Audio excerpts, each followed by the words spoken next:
પાટણ જિલ્લાના રાધનપુરમાં દસનામ ગોસ્વામી સમાજ રાધનપુર સમી સાતલપુર તાલુકાના સ્નેહમિલન કાર્યક્રમ અને સંત શિરોમણી પરમ પૂજ્ય બ્રહ્મલીન ગુરુ શ્રી જગદીશપુરીના શ્રદ્ધાંજલિ કાર્યક્રમનું ભવ્યથી અતિ ભવ્ય આયોજન કરવામાં આવ્યું। રાધનપુર શહેરમાં રાધનપુર સમી અને સાંતલપુર તાલુકાના સ્નેહમિલન કાર્યક્રમ તેમજ સંત શિરોમણી પરમ પૂજ્ય બ્રહ્મલીન ગુરુ શ્રી જગદીશપુરીના શ્રદ્ધાંજલિ કાર્યક્રમમાં કમાણા મઠના મહંત શ્રી અમર ભારતી બાપુના સાનિધ્યમાં કાર્યક્રમ યોજાયો। ત્રણે તાલુકાના જ્ઞાતિ બંધુઓ સંતો મહંતો પધારેલ સાથે સામાજિક અગ્રણીઓ યુવા વર્ગ ભાઈઓ અને બહેનો બોડી સંખ્યામાં પધારેલ। સમાજના શૈક્ષણિક સંકુલના ભવ્ય નિર્માણ માટે સમાજના શ્રેષ્ઠીઓ અને શિક્ષણ પ્રેમી યુવાનો સાથે ચિંતન શિબિર યોજી શિક્ષણ સંકુલના નિર્માણ અર્થે વિવિધ મુદ્દા પર ચર્ચા વિચારણા કરવામાં આવી। સમાજના કુરિવાજો દૂર કરવા ખોટા ખર્ચાઓથી બચીને સમાજને મદદરૂપ રહેવાનો સંકલ્પ કરવામાં આવ્યો હતો। એવા પ્રકાશ ગોસ્વામી, દિયોદર, બનાસકાંઠા, એસબી ન્યૂઝ ગુજરાતી તથા બહેનોને બધાને મારા ઓમ નમો નારાયણ। આપણે બધા આજે પૂજ્ય જગદીશપુરીજી બાપુના શ્રદ્ધાંજલિ કાર્યક્રમ નિમિત્તે ભેગા થયા હોય ત્યારે આપણે અહીંયા પૂજ્ય જગદીશપુરીજી બાપુની શ્રદ્ધાંજલિ નિમિત્તે આજે આપણે બધા અહીંયા 2 મિનિટ મૌન પાડી પછી કાર્યક્રમને આપણે અહીંયા આગળ શરૂઆત કરીએ। હરિ ઓમ। કોઈ પણ એવો શંકા કે કોઈ પણ પ્રશ્ન હોય તો મને રૂબરૂ કહો, કોઈ પણ ચિઠ્ઠી દ્વારા, આજે પણ મને કોઈ ચિઠ્ઠી દ્વારા પણ કોઈ પણ પ્રશ્ન હોય તો મને કહેજો, એનો ચોક્કસ આપણને સંતોષકારક જવાબ આપીશ। એ હું બંધાયો છું। સમાજને જ્યારે જ્યારે કોઈ પણ તકલીફ હોય પણ ત્યાં પણ હું ઊભો રહીશ।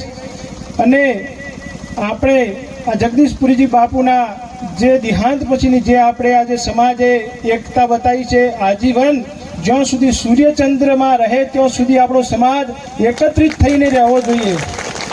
સમાજ નાનો છે, સંગઠિત રહેશે તો જ કંઈક કાર્યક્રમ આપણે કંઈક કરી શકીશું। કેમ કે આજે આપણે પાલનપુરની અંદર જે રેલી કાઢી એની ગુજરાત સરકારે આપણી નોંધ લીધી। કેમ કે આપણે સમાજ સંગઠિત થઈને બતાવ્યો।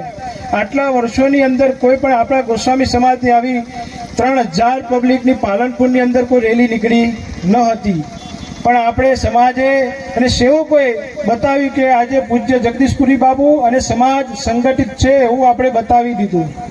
અને ઘણા બધા, હમણાં હું ચેરિટીની મિટિંગ હતી 24 તારીખે, સમાજમાં ઘણી બધી પણ તકલીફો છે, એના અંદર આપણા સમાજના ઘણા એક આગેવાનો હતા, મને ઓમ નમો નારાયણ કહેવાની પણ તકલીફ પડી હતી। એવું કોઈ નામ દેવા નથી માગતો, પણ આવું શું કામ? તમે સમાજની અંગત રહ્યો, સમાજની આગેવાની કરવી છે, સમાજના અંગાથી રહીને સમાજનું કોઈ સારું કાર્ય બતાવો, સમાજને સંગઠિત કરો। આગેવાની કરવા માટે થઈને કરશો નહીં, પણ સમાજને કઈ દિશામાં લઈ જવો છે એ કાર્ય તમે જુઓ, તો જ આપણો સમાજ આગળ જશે।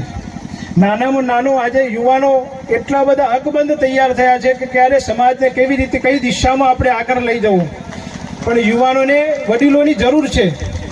યુવાનોથી કામ થવાનું નથી, પણ આપણા વડીલો એમને સારા વિચારો, સારું માર્ગદર્શન આપશે તો આજે આ યુવાનો છે, કાલે વડીલો થવાના છે। એટલે એ યુવાનોને તમે જ્યાં જ્યાં જરૂર હોય ત્યાં પણ એમની સારી શુભચિંતક વાતો તથા એમને કોઈ સારું માર્ગદર્શન બતાવો। અને જ્યાં જ્યાં પણ સમાજને જરૂર હોય તો યુવાનો આજે અડેખમ તૈયાર છે।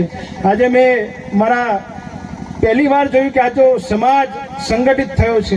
કેમ કે પરમ પૂજ્ય જગદીશપુરીજી બાપુની અંતઃકરણથી ઈચ્છા હતી કે મારો સમાજ એક થાય, અને આજે એમની હયાતી નથી પણ હયાતીનું આજે આપણને દર્શન થઈ રહ્યું છે કે આજે પૂજ્ય બાપુના વિચારો આજે સમાજે સ્વીકારી લીધા, અને આજે આપણો સમાજ અકબંધ રહી અને આ કાર્ય પરિપૂર્ણ કરશે એવી સમાજને હું ખાતરી આપું છું, અને સમાજના પાસે હું આશા રાખું છું।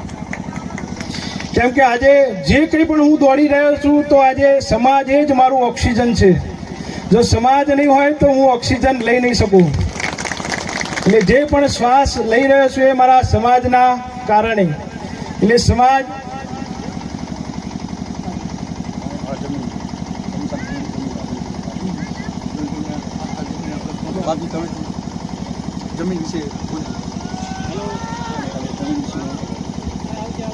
અને આજે આપણે જે જગ્યાએ આપણે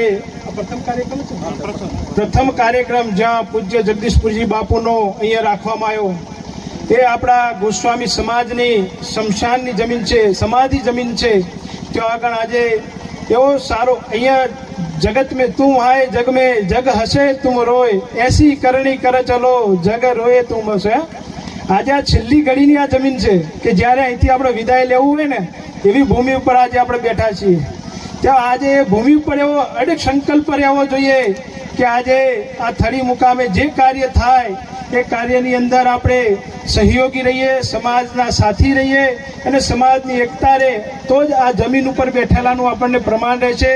રાધનપુરની આ જમીનને ખૂબ ખૂબ ભગવાન ભોળાનાથને પ્રાર્થના કરીએ કે આ સમાજ ખૂબ દીર્ઘાયુ આયુષ્યમાન થાય અને આવા નૈતિક સારા કર્મો કરતા રહે અને સંગઠિત રહે એવી ભગવાન ભોળાનાથને હું પ્રાર્થના કરું, જોગમાયને હું પ્રાર્થના કરું કે આવો નવો સમાજ સદાયને માટે કે એક બાજુ કેનાલ છે મળી છે એટલે ખૂબ આનંદની વાત છે।